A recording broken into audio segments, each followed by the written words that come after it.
Let me start with a question. Is it better to be a vegetarian in a Hummer or a meat eater in a Prius? I'm the second one.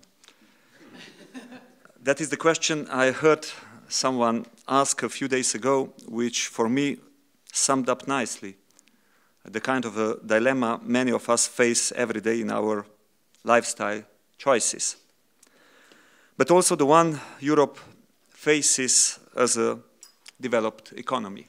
We need to change our behavior as consumers and as producers.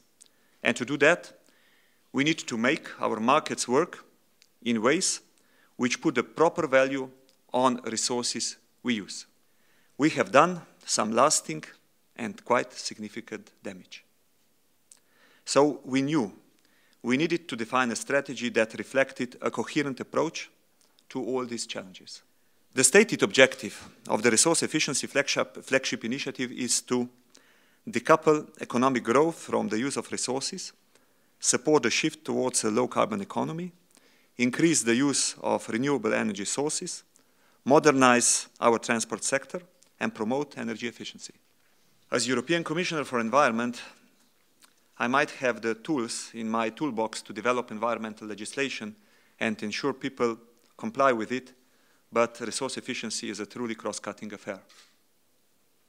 When we talk about using resources, we talk about all forms of economic activity, and therefore about the many policy areas that touch on them.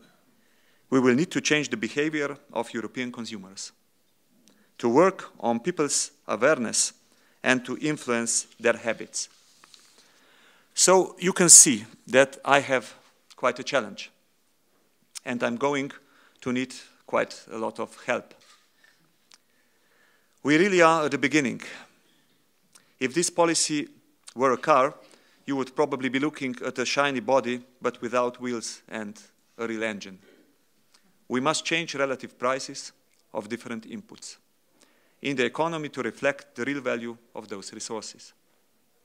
Unless we change these price signals, our alternative will be to revert to the heavy hand of regulation. The kind of changes we need costly virtually nothing. Behavior economists have shown us that there are ways to do it which we would barely register. Charging 10 cents for plastic bags at supermarkets has encouraged people to reuse bags. Putting smart energy meters in houses, which go from red to green at a certain threshold, encourages people to switch off, unplug, turn down. Simple but effective. The sovereign, having no force other than the legislative power, acts only by means of the laws. And the laws, being solely the authentic acts of the general will, the sovereign cannot act unless he has the support of the people.